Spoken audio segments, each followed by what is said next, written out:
A struggling nurse comforted the wrong man in a hospital corridor at 2 in the morning. And the man she held turned out to be the billionaire who had quietly destroyed everything her family had built. The night shift at Vancouver General had a particular kind of silence. Not peaceful, more like the silence of held breath, of people waiting for news that could go either way. Sophie Larkin had worked enough of those nights to stop noticing it. She moved through the corridor on autopilot, paper coffee cup in one hand, a patient chart tucked under her arm, sneakers squeaking faintly on the linoleum. She almost didn't see him. He was sitting in one of the gray plastic chairs along the wall outside the cardiac ward, a man in a dark coat, leaning forward with his elbows on his knees, face buried in his hands. The posture was unmistakable. Sophie had seen it 100 times. That was the posture of someone whose world had just cracked open. Without thinking, and this was important because if she had thought about it, she never would have done it. Sophie sat down beside him and put her hand on his back. "Hey," she said quietly. "Whatever the doctor just told you, you're going to get through it. People do." The man went completely still. Then, slowly, he lifted his head. He wasn't a grieving son or a frightened husband. He was, Sophie realized with a sinking dread, nobody's patient family member at all. The face that turned toward her was sharp and composed in the way of men who were never caught off guard, except he had been just now by her. Dark eyes. A jaw that looked like it had been carved out of something unforgiving, and the expression of someone trying very hard not to look as startled as he was. Sophie took her hand back. She stood up so fast she nearly knocked over her coffee. "I'm so sorry," she said. "I thought you were sitting like, I'm sorry, that was completely out of line." "You thought I was a family member," he said. His voice was low and even. "Yes, obviously. I apologize." She was already backing away. "You were trying to comfort a stranger in a hospital hallway at 2 in the morning. It's a habit. I'm a nurse. Bad habit. I'll go." The corner of his mouth moved, not quite a smile, but close enough to be disorienting. "You don't need to run." Sophie stopped. She wasn't running. She was making a dignified and professional retreat. There was a difference. "Then what are you doing here?" she asked, because it seemed better than standing there looking mortified. "This floor is cardiac. Visiting hours ended at 8. "I'm aware." He didn't offer anything else. She looked at him for a moment. He looked back. There was something unreadable in his expression. Not unfriendly, exactly, but contained in a way that made her feel like she was looking at a locked room. "Right," Sophie said. "Good night." She walked away. She could feel his gaze on her back all the way to the nursing station. She did not look around. She told herself she wouldn't think about it again. She was wrong about that. His name was Callum Reid. She found that out 3 days later when he walked into the same hospital in the middle of a Tuesday afternoon, wearing a better coat than the last one, and sat down across from the nursing station like he had every right to be there. Which, as it turned out, he did. Callum Reid, the Callum Reid, founder of Reid Meridian Group, the company whose name appeared on half the development projects on the Vancouver skyline, had just donated a significant sum to the hospital's cardiac research wing. The plaque was being installed down the hall. He was there for the ceremony. Sophie found all of this out from her colleague Dana at the nursing station, who had apparently Googled him twice already that morning. "He's 38, Dana said, not looking up from her phone. "Forbes list. Worth something obscene. Never married, though there was a thing with some politician's daughter a couple years back." She paused. "Oh, and he's standing right there looking at you." Sophie looked up. He was. Not in a rude way, just directly, the same way he'd looked at her in the corridor, like he was trying to figure something out. She turned back to the chart she was reviewing. A few minutes later, he appeared at the counter. "Nurse Larkin," he said. Her name tag, of course, Mr. Reid. She didn't look up. "Congratulations on the donation." A brief pause. "You know who I am," Dana told me. She made a small notation. "Is there something I can help you with? This is a working floor." "I wanted to apologize," he said. That made her look up. "For what?" "For the other night. You were trying to be kind and I made you feel foolish for it." He said it matter-of-factly, no performance to it. "That wasn't my intention." Sophie studied him. People like Callum Reid didn't usually come back to apologize to nurses they'd briefly startled in corridors. They moved on and forgot. "You didn't make me feel foolish," she said. "I did that myself. Then I should have said something to stop you before you walked away." He held her gaze. "I didn't, and I've been thinking about that." She didn't know what to do with that. So she said the only practical thing available to her. The ceremony starts in 10 minutes. You should probably go. He went. But he looked back once at the door, and Sophie told herself firmly that that meant nothing at all. The thing about working at Vancouver General was that it was a city unto itself. Sophie had come to know every corner of it over 4 years. The vending machine on 3 that still dispensed free coffee if you pressed the button in a specific order. The window seat in the family lounge with the best view of the North Shore Mountains. The way the lighting changed on the overnight shift and made everything feel suspended. She had come to Vancouver for this job. She had come with her mother, Maureen, who needed to be near the specialized clinic downtown. She had come carrying a box of her grandmother's recipes and a nursing degree from Halifax and very little else. That had been 4 years ago, and she had not regretted it once.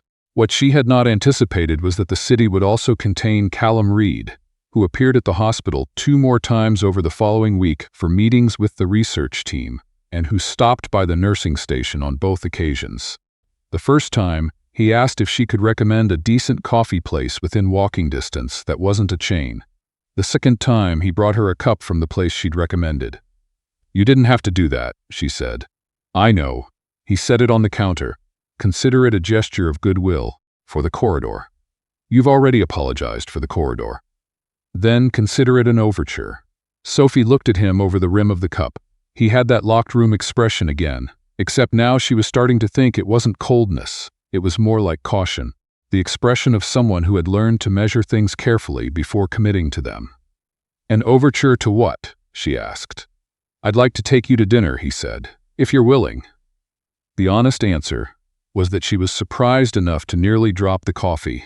The answer she gave him was, why? He considered this. Because you put your hand on the back of a stranger and told him he was going to get through it. And I keep thinking about that. That's not a reason. It's the honest one. She looked at him for a long moment. The nursing station around her hummed with its ordinary noise, monitors, voices, the distant ding of an elevator. I get off at 7, she said finally.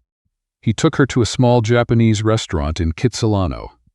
Not the kind of place she would have expected from a man whose name was on buildings, which she suspected was deliberate. They talked for 2 hours.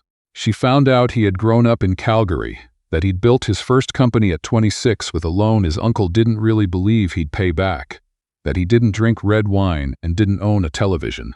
He found out that she was from Halifax, that she had a mother with a chronic illness, that she had wanted to be a nurse since she was 7 years old and had never wanted to be anything else, which people seem to find unusual. People think caring is a fallback, she said. Like something you do when you couldn't think of something better. Is that what they say? Some of them, she shrugged. I've stopped arguing about it. Callum looked at her steadily. You don't seem like someone who stops arguing about much. She laughed. Unexpected, genuine. No. But some things aren't worth the energy. He smiled at that. It changed his face considerably. The caution was still there, but under it was something warmer. Something he seemed to be allowing himself only carefully, in small amounts. She liked him. She didn't entirely want to, but she did. Walking back to her car afterward, she told herself it was just dinner. One dinner. It didn't have to mean anything, but she remembered the way he'd listened, not waiting for his turn to speak, actually listening, and she thought, this is going to be a problem. The problem developed, as problems do, gradually and then all at once. Callum came back to the hospital, legitimately this time, for ongoing meetings with the research team. He always found a reason to stop by the nursing station. Sophie always found a reason to be busy, which slowed him down but didn't stop him. They had dinner again, and then again. They walked along the seawall on a Saturday afternoon, and he bought her tea from a cart near English Bay, and they stood there watching the tankers on the water, without needing to fill the silence. He met her mother, briefly, outside the clinic downtown. Maureen Larkin shook his hand and said very little, which Sophie knew meant she was paying close attention. He seems careful, her mother said afterward. He is. Is that good? I think so. I'm not sure yet. Maureen was quiet for a moment. He looked at you the way your father used to look at the ocean, like he couldn't quite believe it was real and was afraid to look away in case it disappeared. Sophie didn't respond to that, but she thought about it for a long time. What she was trying not to think about was simpler and harder.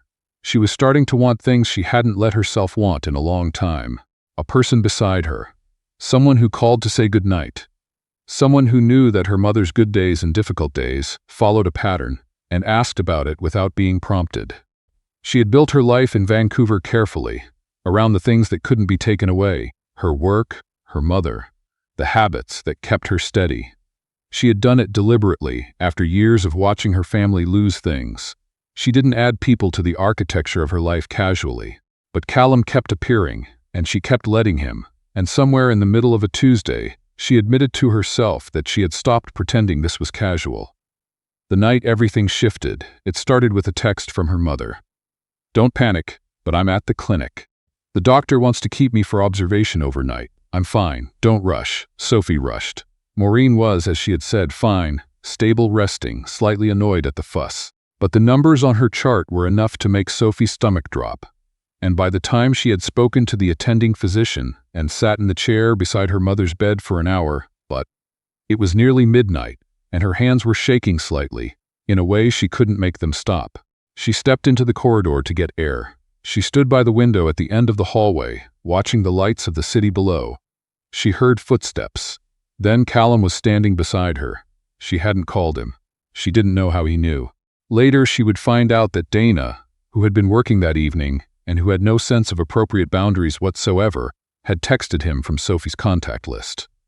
At that moment, she didn't ask. She just said, "How did you?" and then stopped because he was there, and that was the part that mattered. "She's stable," Sophie said. "The doctor says it's manageable. She should be able to go home tomorrow." "Okay," he said. "Not I'm sure she'll be fine. Not you should have called me. Just okay."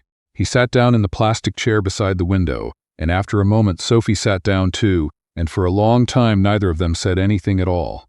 Eventually she said, "I'm scared." She hadn't said it out loud to anyone. She had been holding it at a precise distance for 3 hours. "I know," Callum said. "She keeps saying she's fine and she keeps not being fine and I keep—" She stopped, started again. "I came to Vancouver for her. I restructured my entire life around making sure she had what she needed. And I would do it again without question. But sometimes I think about what happens if—" She couldn't finish that sentence. Callum didn't try to finish it for her. He just reached over and took her hand and held it, and that was enough. Much later, when the hallway had gone quiet and her mother was asleep, and the fear had settled into something more like exhaustion, Sophie looked at Callum in the dim light and thought, "I trust this man." It was a surprising thought, because she trusted people slowly and reluctantly as a rule. But it was there, clear and certain. She leaned against his shoulder. He didn't move. They stayed like that until nearly 2 a.m, the same hour they had first met, and something that had been pulled tight in Sophie's chest for months loosened, quietly, in the dark. She found out on a Wednesday, 3 weeks later, in the most ordinary possible way. She was at a community meeting in the Mount Pleasant neighborhood. Her friend and colleague Petra had dragged her along. Something about a development consultation that affected the building where Petra's sister ran a small health clinic. Sophie hadn't paid much attention to the details. She went because Petra asked and because she had nothing else to do that evening. The meeting room was a church hall, folding chairs, a projector, an agenda printed on paper. There were maybe 40 people there, mostly residents, a few business owners. Up on the screen at the front was a development plan, a mixed-use tower, retail on the ground floor, apartments above. Sophie read the name at the bottom of the proposal, Reid Meridian Group. Her brain did something strange and slow, like a door closing in a building you thought you knew. She turned to Petra. "What clinic?" she said. Petra pointed to a building outlined in red on the map. "Dr. Yeboah's place. My sister's been going there for 10 years. They do sliding scale appointments. The whole neighborhood uses it. But the lease ends this spring and the building's being purchased for this project." She shook her head. "If they can't find a new space, they close." Sophie looked at the proposal. She looked at the name. She thought about Callum sitting in the corridor at 2 a.m. She thought about the way he'd listened, the way he'd held her hand outside her mother's room, the way he'd told her, gently, carefully, that he'd been thinking about her ever since she sat down beside a stranger and tried to offer comfort. She thought about how he had never mentioned, not once, that his company was buying the building that housed the only affordable health clinic in this neighborhood. She drove home, and didn't answer his call that night. She told herself she would wait until she had thought it through properly. She gave herself 24 hours. At the end of those 24 hours, she drove to his office in downtown Vancouver and told the very polished receptionist that she was there to see Callum Reid and did not have an appointment. She was shown up anyway. Whatever he had told his staff about her, apparently it included let her in. He stood up when she walked into his office. He read her face immediately. "Sophie, the clinic on Kingsway," she said. "Dr. Yeboah's clinic. Your company is purchasing the building." Silence. "You knew," she said. Not a question. "The acquisition was..." He stopped, started again. "The project was already in motion before we met. I didn't connect it to you until recently, and when I did, I didn't know how to tell me." Her voice was steadier than she felt. "You could have just told me. Yes, that's all it would have taken. You could have said I need to tell you something, and you could have told me." She looked at him. "Why didn't you?" He didn't answer immediately. She watched him struggle with something. Not evasion, she thought, but something more complicated. Some old habit of keeping things close. "Because I was afraid," he said finally, "of what you'd think, of losing this," a small gesture between them. "I know how that sounds." "It sounds like you didn't trust me," she said. "No." He moved around the desk, not toward her, just closer. "It sounds like I didn't trust myself. I have spent a great deal of my life making decisions from a distance, treating things as transactions. And then you walked into a hospital corridor and sat down beside a stranger, and it..." He stopped. "I don't know how to be someone who leads with the difficult thing. I'm learning." Sophie looked at him for a long time. She was angry. She was also, underneath the anger, aware that he was telling the truth. "The clinic closes if it loses that space," she said. "I know, doctor. Yeboah has been serving that neighborhood for 15 years on a sliding scale fee structure that makes it accessible to people who have nowhere else to go. People like my mother." "I know." He held her gaze. "I've been looking into what it would take to either relocate them to a space that works, or to restructure the ground floor of the development so they can remain." Sophie stilled. "What?" "I should have done it sooner. I should have come to you and told you what I was doing. I didn't, and I can't undo that." He was quiet for a moment. "But I can fix the outcome, if you'll let me try." She looked at him, this careful, contained man who had spent his whole life keeping things at arm's length, and was, visibly and imperfectly, trying to do something different. She left without saying anything. She needed to think. She thought for 2 days. On the 3rd day, she called Petra, then she called Dr. Yeboah's office manager, then she called Callum. "I want to be in the room," she said. "When you talk to Dr. Yeboah about the relocation, I want to be there to make sure what's being offered actually works for the clinic, not just on paper." A pause. "Okay," he said. "And if it doesn't work, if what you're offering isn't genuinely sufficient, I need you to tell me the truth about that. Even if it's not what I want to hear, I will. That's a condition. Not a preference, a condition." "I understand." Another pause, quieter. "Sophie, I'm sorry." "I know," she said. "I'll see you Thursday." The meeting with Dr. Yeboah took 3 hours. Sophie sat across the table from Callum and watched him listen, actually listen, while the clinic's office manager laid out precisely what they needed in terms of space, accessibility, proximity to transit, continuity of patient records. He asked questions she hadn't expected him to ask. He pushed back on 2 of his own team's suggestions when they weren't sufficient. At the end of the meeting, Dr. Yeboah looked at Sophie across the table and said, very quietly, "This might actually work." Sophie didn't look at Callum on the way out. But on the sidewalk in the gray March light, she stopped walking. "That was not a transaction," she said. He looked at her. "The way you talked to her in there, that wasn't someone checking a box." She searched his face. "You actually care. I grew up watching my mother take 3 buses to get to a clinic that could afford to see her," he said simply. "It took me too long to remember that." Something opened in Sophie's chest, quietly, the way light comes through in the late afternoon. She reached out and took his hand. He looked down at it, then up at her, and in his face she saw the same thing she had seen that night outside her mother's room. A man who was accustomed to holding himself braced against things, allowing himself, carefully, with great attention, to stop. "I'm not good at this," he said. "At the personal part. I keep making the mistake of treating things I care about like variables I can control." "I know," she said. "I'm working on it. I know that too." She squeezed his hand. "So am I." Maureen Larkin went home the following week. She was doing well. better than well, according to her doctor, who credited the consistency of her care and the quality of her support system, by which he meant Sophie, though Sophie suspected he would have included Callum in that assessment. If he'd known about the man who had quietly arranged for a private consultation with the clinic's best specialist without mentioning it to anyone. Sophie found out about that from Maureen, who had run into Callum in the elevator of the medical building and had apparently extracted the information from him in under 4 minutes. He was embarrassed about it, Maureen reported, with an expression that suggested she found this delightful. He kept saying it was just a phone call, Sophie repeated. He also said he didn't tell you because he wasn't sure how you'd take it. I told him you'd be annoyed at first and then touched, which is how you are about most things. Maureen smiled. He said, yes, I'm learning that.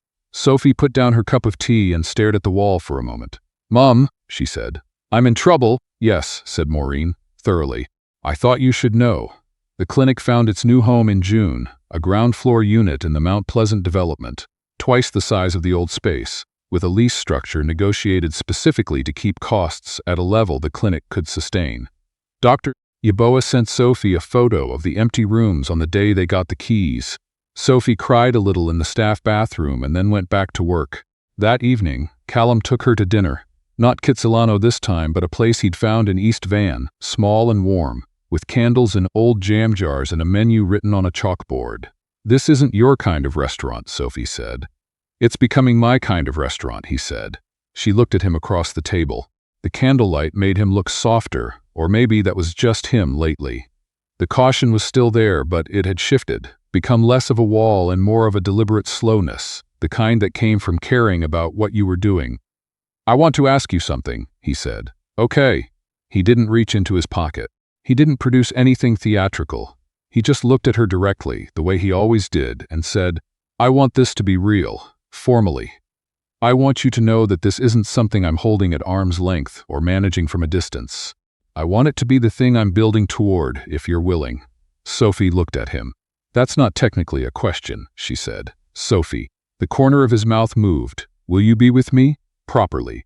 No more arm's length. She was quiet for a moment. Not because she didn't know the answer.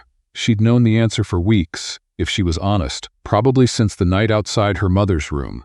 But because she wanted to mark it. This moment, the candles and the chalkboard and this man who had spent his whole life at a careful distance and was choosing, deliberately and imperfectly, to close it. Yes, she said. Obviously, yes. He reached across the table and took her hand, and the look on his face was not something she had words for, relief and certainty, and something that had been waiting a long time to be set down. Outside, Vancouver was doing what Vancouver does in June. The air was soft. The mountains were visible for once, the light lasting longer than it had any right to. They walked along the street without deciding where to go, her shoulder against his arm, and Sophie thought about a hospital corridor at 2 a.m. and a gray plastic chair, and the strange, accidental mercy of sitting down beside the wrong man at exactly the right moment. She had not planned any of it. She would not have chosen it if you had asked her in advance. But here she was, walking through the city she had built her life in, beside the person who had somehow become part of the architecture of it.